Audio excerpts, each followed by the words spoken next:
This week on Healthy Living, we shed a light on rheumatic diseases, a group of conditions that can cause a lot of pain. Experts are sounding the alarm on the rise of rheumatic diseases in Africa. And Malawi is seeing a spike in cholera cases. Finally, a 14-year-old boy has found a cancer treatment with soap. We'll see how. That's in this edition of Healthy Living.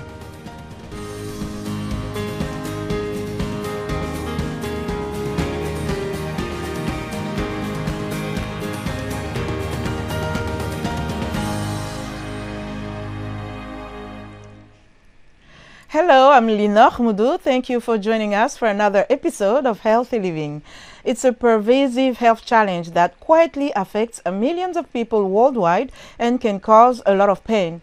Rheumatic diseases are autoimmune or inflammatory diseases that cause the immune system to attack your joints, muscles, bones, and organs. According to the U.S. National Institute of Arthritis and Musculoskeletal and Skin Diseases, there are more than 100 rheumatic diseases. Often grouped under the term arthritis, they include conditions like rheumatoid arthritis, lupus, gout, and osteoarthritis, the most common form of arthritis. The World Health Organization says in 2019, 18 million people worldwide were living with rheumatoid arthritis. WHO says about 70% of people living with rheumatoid arthritis are women and 55% are older than 55 years. These often invisible but debilitating illnesses affect people of all ages, from children to the elderly. Rheumatology diseases were previously considered to be rare in Africa, but that is changing as the number of cases is on the rise. Health experts attribute the trend to changing lifestyles on the continent. Juma Majanga reports from Nairobi, Kenya. In Mwihoko area, a suburb on the outskirts of Nairobi, Nancy Irungu is back to doing her housework. Irungu says she could not perform such tasks just a few months ago after falling ill with rheumatoid arthritis and gout that made it hard for her to move. Her husband and mother were also affected by the disease. After months of treatment, Irungu, a mother of 5 who is also a priest, is happy she can now go back to her duties. I could attend the church, I could do the readings, I could even preach, but I could not do like washing, going to the garden, nothing like that. The doctor who treated Irungu and her kin is Professor Omondi Oyo, a rheumatologist at the Kenyatta National Hospital and lecturer at the University of Nairobi. Oyo attributes rising cases of rheumatic diseases in Africa to lifestyle changes that are happening across the continent and the world. Generally, the whole world, people are less active. Less and less people are doing exercise. There's more obesity. There's change in diet. People are eating more animal proteins, juices preserved with fructose, and therefore there's an upsurge of uric acid worldwide. Rheumatic diseases have been prevalent in older people and generally rare in Africa.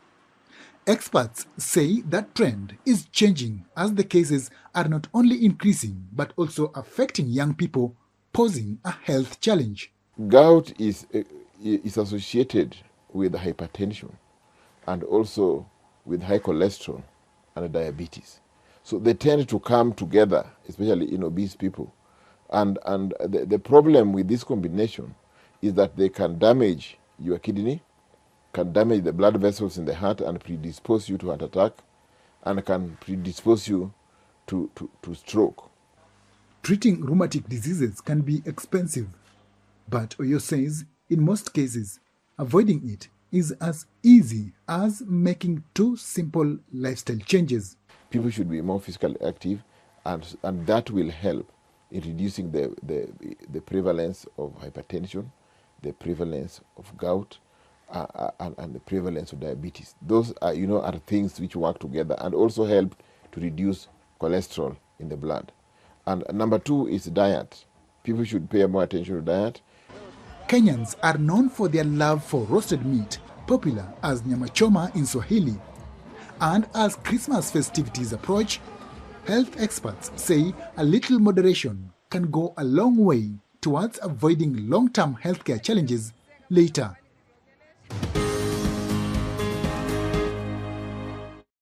To find out more about rheumatic diseases, we spoke with Dr. Theophilus Wangata, an internal medicine specialist with Precise Healthcare in Nairobi, Kenya. The three common ones include osteoarthritis, the one that is related to age, and then there is rheumatoid arthritis, which is inherited and is more common in ladies, in females, and gout, which is more common in people who have dietary challenges. So the common symptoms are to do with the joint itself. So either pain or stiffness or redness. Sometimes there's swelling of the joint. So the mainstay of treatment for rheumatic diseases are what we call non-steroidal anti-inflammatory drugs, such as ibuprofen or diclofenac. Those are the common ones. However, there are other more types of medications that aim to reduce inflammation in the joint. That redness, that pain, and that swelling. But so as the disease progresses, it might need more treatments, which would include things like physiotherapy, help aid for walking, like what would call the crutches and such things. And eventually, if the joint is very destroyed, it may need a joint replacement. We have these other rheumatic diseases that also require systemic treatment or treatment to target the other organs like the kidneys or the heart, because they can affect the other organs as well. Some of the lifestyle habits, such as, say, drinking a lot of alcohol, they cause the uric acid levels to increase in the body and deposit the uric acid into the joints. Obesity makes it worse, because when somebody adds more weight and they already have arthritis of the knees or the ankle joint or the hip, they can't bear the weight properly. And then eating certain types of diets, certain foods like a lot of red meat, a lot of seafood for people who have gout, also triggers those gout attacks. It's an autoimmune disease. It is inherited.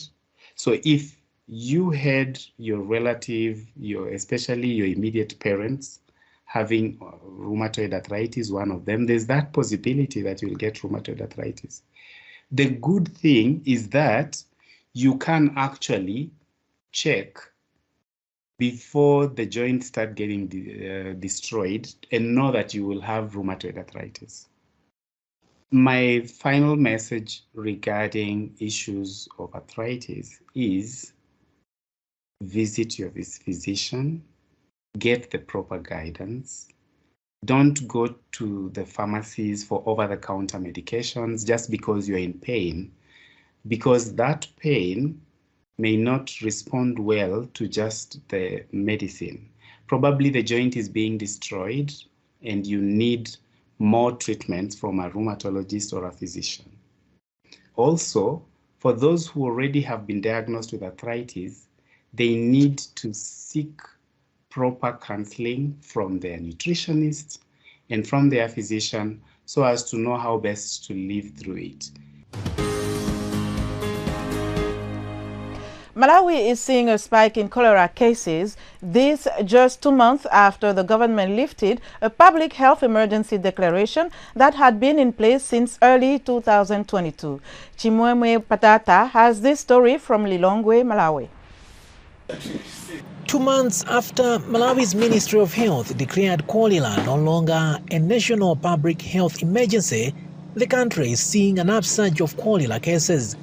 Health rights activist George Jobe says a more relaxed attitude to cholera prevention measures is behind the increase.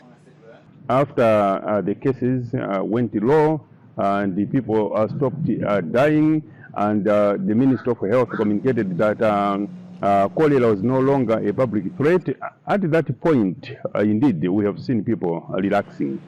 Issues of hand washing with soap have simmered down. So that relaxation is indeed very true. Access to clean water among Malawians in rural areas remains a challenge. And according to the government, a majority of people in remote areas of the country rely on wells or boreholes for their water. The government is now requiring that all wells and boreholes comply with government safe water regulations by the end of this month.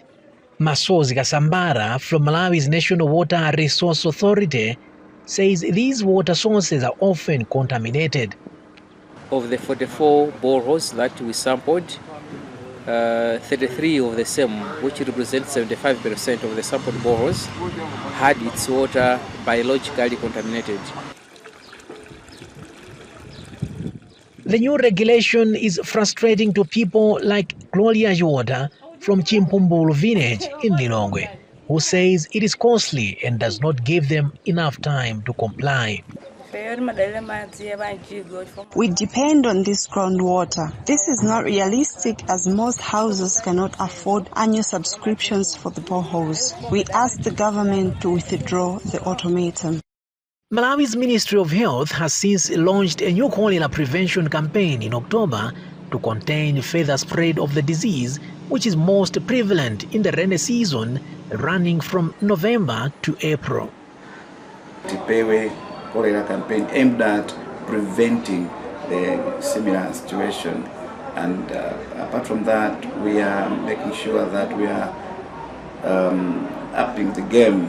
We are now on the ground sensitizing the people on the importance of upholding high levels of hygiene and sanitation. We are also distributing chlorine. Since March 2022, cholera has killed over 1,700 people in Malawi. 14-year-old Ethiopian-American Hemen Bekele won America's Top Young Scientist 3M Competition Award. Hemen Bekele created a low-cost bar soap that treats skin cancer. Bekele's invention is believed to bring accessible treatment solutions, especially for impoverished communities. VOA's Eden Geremu recently talked to Hemen Bekele at W.T. Woodson High School in Virginia. The bar of soap has a couple of different aspects to it and different motivational factors for each one. So, for example, there's the fact that it's affordable and accessible. And I think that from a young age, I've always been really passionate about just finding solutions that aren't just really great from a science perspective, but are also accessible to as many people as possible. And for a disease like skin cancer, where cures already exist in the field, the only issue is that those cures aren't accessible to everyone. And I know the average price of skin cancer treatment globally is almost $40,000, which is a crazy price to think about when you can imagine there are so many people that can't afford that. So I tried to come up with a solution that was not only great from a science perspective that could work, but then at the same time was also affordable and accessible. And so the reason I chose skin cancer out of multiple other diseases was just because from a very young age, especially as I was saying earlier about how I grew up in Ethiopia, I always saw people who were just working in the heat and getting exposed to the really dangerous UV radiation from the sun. And I was surprised to see that there wasn't that much awareness about protectant or about UV radiation and the dangers of it. So then when they did develop things like skin cancer, they weren't able to afford the treatment necessary. So then, of course, I didn't think much of it as a child, but as I started to grow up, I realized how prevalent of a concern it is, not just in Ethiopia, but around the world, right? So that led me to try to find a solution for skin cancer, but then at the same time, make it affordable and accessible so as many people as possible would be able to use it. According to reports, Bekele's next steps include refining his invention further and establishing a non-profit organization to distribute the soap to communities in need. Well, thanks for watching Healthy Living. For the latest news and coverage, stay connected to Voice of America at voaafrica.com. You can follow me on X, formerly known as Twitter, at @LinochMudu. That's our show for today. Until next time, stay well and strive to make every day a healthy day.